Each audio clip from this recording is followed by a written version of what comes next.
देखिए बीजेपी बहुत दिनों से इस चक्कर में लगी है कि बिहार में वो अपना चीफ मिनिस्टर बनाए, लेकिन दोनों के साथ ऐसी परिस्थिति बन जाती है वो एक दूसरे को अभी छोड़ नहीं पा रहे हैं। कांग्रेस की नज़र में बीजेपी जदयू में सहमत का खेल चल रहा है और ये आने वाले समय में आप देखेंगे कभी भी ये विकट रूप ले लेगा और सरकार गिर सकती है।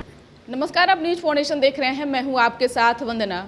बीजेपी की राष्ट्रीय कार्यकारिणी की संयुक्त बैठक थी और उस बैठक में केंद्रीय मंत्री अमित शाह शिरकत किए, साथ ही साथ राष्ट्रीय अध्यक्ष जेपी नड्डा पटना पहुंचे। ऐसे में उन्होंने संदेश दिया है कि बिहार के साथ साथ पूरे देश में जो भी क्षेत्रीय पार्टी हैं उसको समाप्त करने का उन्होंने कहा है। हमारे साथ इस विषय पर बात करने के लिए हैं प्रेमचंद मिश्रा, कांग्रेस के बिहार विधान परिषद के सदस्य हैं और इनसे जानेंगे इसको आप कैसे देख रहे हैं। देखिए, उनके पूरे बयान को देखेंगे तो दो चीज़ स्पष्ट है कि बीजेपी का टारगेट विपक्षी दलों के बजाय बिहार में जेडीयू हो गया। आप जब गठबंधन में है, सरकार चला रहे हैं, फिर ये कहने की आवश्यकता है कि हम 243 सीटों पर तैयारी कर रहे हैं।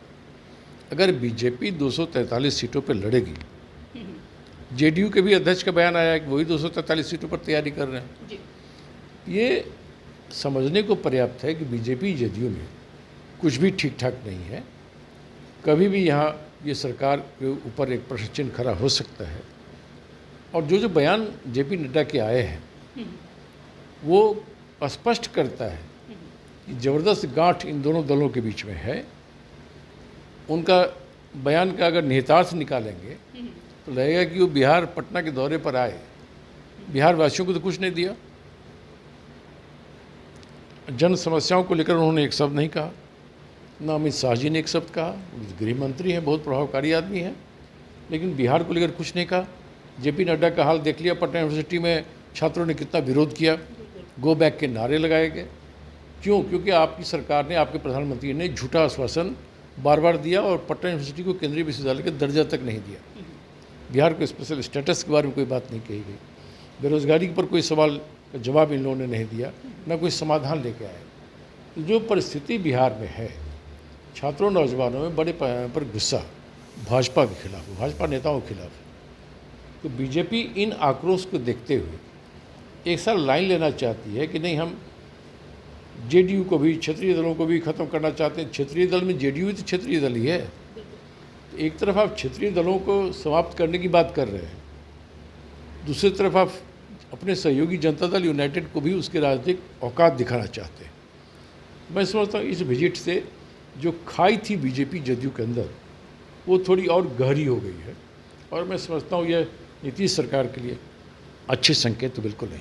लेकिन उन्होंने यह कहा है कि अगर 2024 और 2025 का चुनाव होता है तो हम एनडीए के साथ लड़ेंगे। एनडीए में हम भी है और जदयू भी है, तो क्या लगता है कि आखिरकार ये क्या इसके तहत साबित करना चाहते हैं? यही सवाल खड़ा होता है।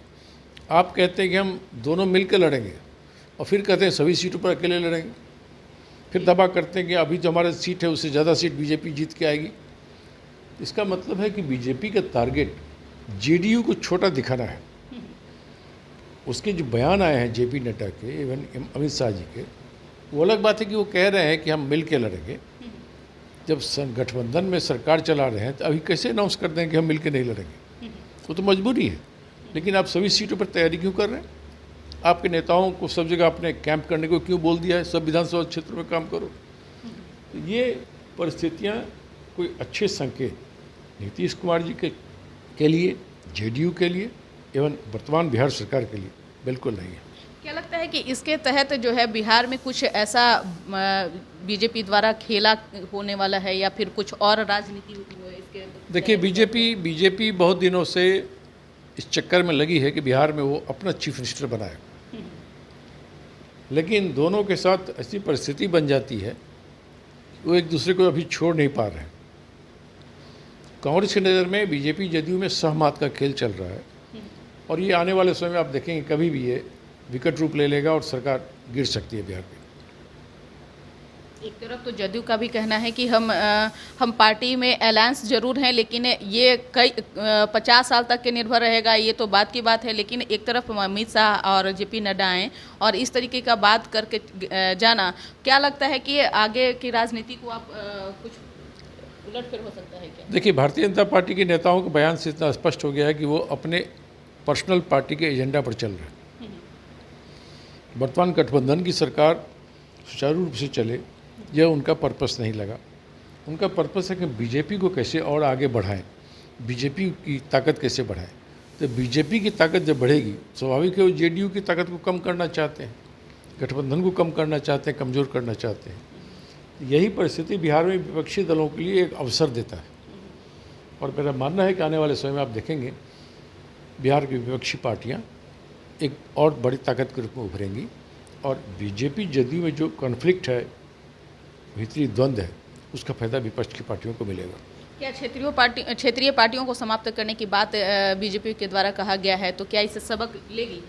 देखिए, बीजेपी का राजनीति का एक हिस्सा ध्वंस रहता है। पहले कांग्रेस को ख़त्म करने की बात कर रहे थे, अब क्षेत्रीय पार्टियों को ख़त्म करने की बात कर रहे हैं। एक परिस्थिति आएगी जब कांग्रेस के साथ मिलकर तमाम पार्टियां बीजेपी के खिलाफ एकजुट होंगी और भारतीय जनता पार्टी को सत्ता से बाहर करेगी पूरे देश में। तो आप सुन रहे थे कि क्या कुछ कह रहे थे कांग्रेस एमएलसी प्रेमचंद मिश्रा, जिनका साफ तौर से कहना है कि यह नीतीश कुमार के लिए भी अच्छे संकेत नहीं है।